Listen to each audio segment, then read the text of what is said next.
বন্ধুরা, তোমাদের নতুন আরেকটি রেসিপিতে অনেক অনেক স্বাগত। দেখো, আমি কুন্দুল নিয়েছি। কুন্দুলগুলো ভালো করে ধুয়ে পরিষ্কার করে নিয়েছি। কুন্দুলের মধ্যে কিন্তু অনেক নোংরা থাকে, ভালো করে ধুয়ে নিতে হয়। আমি এবার কেটে নিয়েছি, লম্বা লম্বা করে কেটে এক সাইডে রেখে দিয়েছি। আর তার সাথে আলুও কেটে নিয়েছি। এবার আলুগুলো একটু ভেজে নেবো। কড়াইতে তেল দিয়ে দিয়েছি, আলুগুলো ভেজে নেবো। দেখো, আমি একটু বড় বড় করে আলুগুলো কেটে নিয়েছি। এবার আমি নাড়াচাড়া করে নেব, একটু লাল লাল করে ভেজে নেব আলুটা। এবার আমি কুন্দুলটা দিয়ে দিচ্ছি, লাল লাল করে ভাজা হয়ে গেছে। কুন্দুলগুলো দিয়ে দিচ্ছি, এবার ভালো করে নেড়ে নেব। এদিক ওদিক করে উল্টে পাল্টে ভালো করে নেড়ে নেব। আর একটা বড় সাইজের আমি একটা পেঁয়াজ কেটে নিয়েছি, বড় বড় করেই কেটেছি। তোমরা চাইলে ছোট ছোট করে কেটে নিতে পারো। আর স্বাদ মতন আমি নুন দিয়ে দিচ্ছি। আর পরিমাণ মতন আমি হলুদ দিচ্ছি,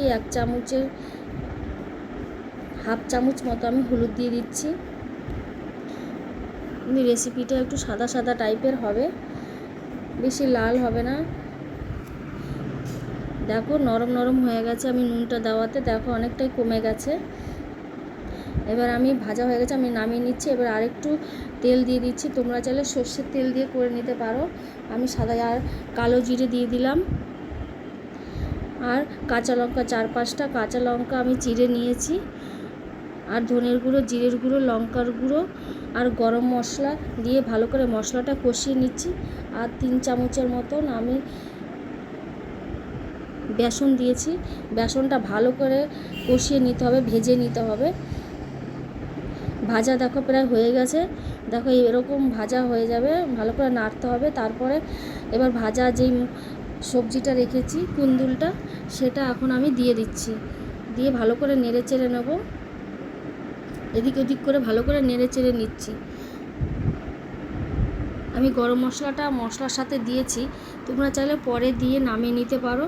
আর আমি অল্প 1 গ্লাসের মতন, ছোটো গ্লাসের 1 গ্লাস মতন আমি জল দিয়ে দিয়েছি। অল্প জল, যেন এটা মাখা মাখা হবে, বেশি ঝোল তরকারি হবে না। আর নামানোর আগে আমি জিরের গুঁড়ো, ধনের গুঁড়ো আমি তেলে গুঁড়ো করে রেখেছিলাম, সেটা দিয়ে দিচ্ছি। আর গরম মশলা তো দিয়েছি। আর নামানোর আগে একটু হিং দিয়ে নামিয়ে নেব।